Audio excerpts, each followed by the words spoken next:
मेरी सभी आंगनबाड़ी बहनों को नमस्ते और प्रणाम। मैं आपकी दोस्त आप सभी का हार्दिक स्वागत और अभिनंदन करती हूँ आपके अपने चैनल हर घर का आंगन 27 पर। आज मैं आप लोगों को बताने वाली हूँ कि हमें हमारे आंगनबाड़ी केंद्रों पर मुख्यतः कितनी पंजियाँ रखनी चाहिए और कौन कौन सी पंजियाँ रखनी चाहिए।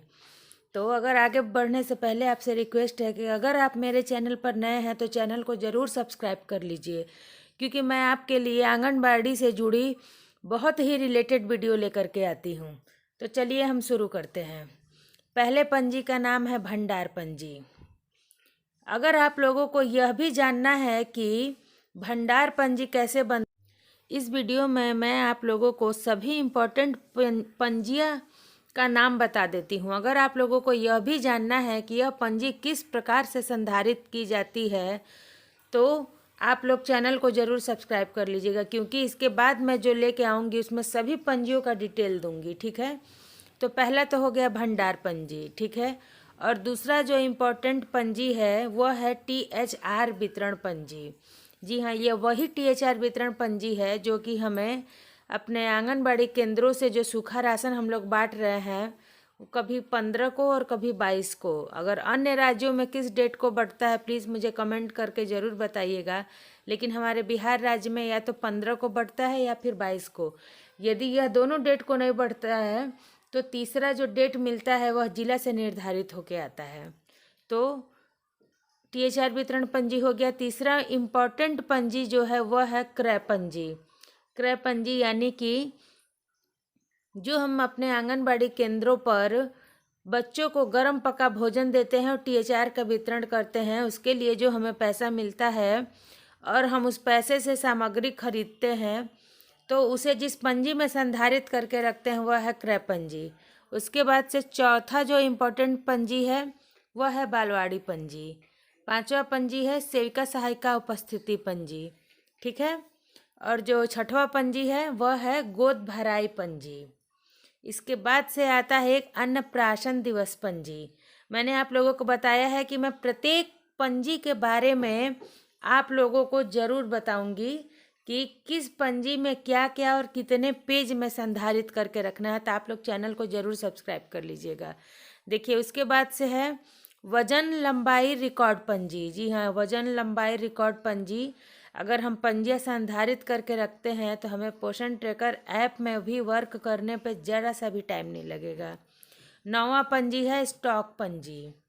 ठीक है। स्टॉक पंजी यानी कि जो हमें सामग्री प्राप्त होती है उस सामग्री को हम एक पंजी में दर्शा के रखते हैं, चाहे वो टैबलेट हो, चाहे बर्तन हो, चाहे दरी चटाई हो, वह हो गया स्टॉक पंजी। ठीक है। और 10वां जो पंजी है उसका नाम है जन्म मृत्यु पंजीयन पंजी। ठीक है। मैं यह जो आपको पंजियों का नाम बता रही हूँ यह बहुत ही इम्पोर्टेंट पंजी है।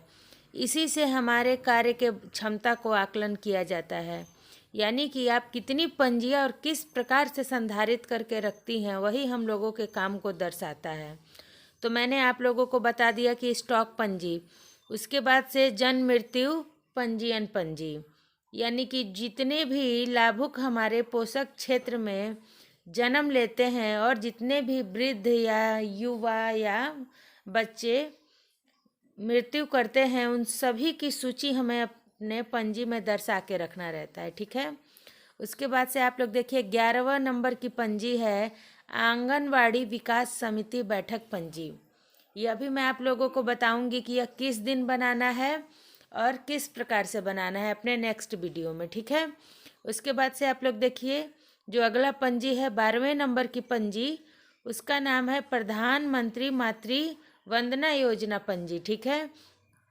यानी कि हमारे प्रधानमंत्री श्री नरेंद्र कुमार मोदी द्वारा जो गर्भवती महिलाओं को प्रोत्साहन राशि देने की स्कीम चलाई जा रही है वह हमने कितने महिलाओं को लाभ दे दिया है और किस दिन तारीख को दिया है, किस प्रकार से पंजी संधारित करके रखना है, वह सब हमें इस पंजी में रखना है। ठीक है। यानी प्रधानमंत्री मातृ वंदन योजना पंजी और जो मुख्यमंत्री कन्या उत्थान योजना पंजी। ठीक है। यानी जो यह पंजी है हमारे बिहार राज्य में भी चल रहा है, यूपी में, अदर भी स्टेट में चलता है, भले नाम चेंज हो। जैसे हमारे यहाँ प्रधानमंत्री मुख्यमंत्री कन्या उत्थान योजना के नाम से चलता है, शायद यूपी में सुकन्या समृद्धि योजना के नाम से चलता है।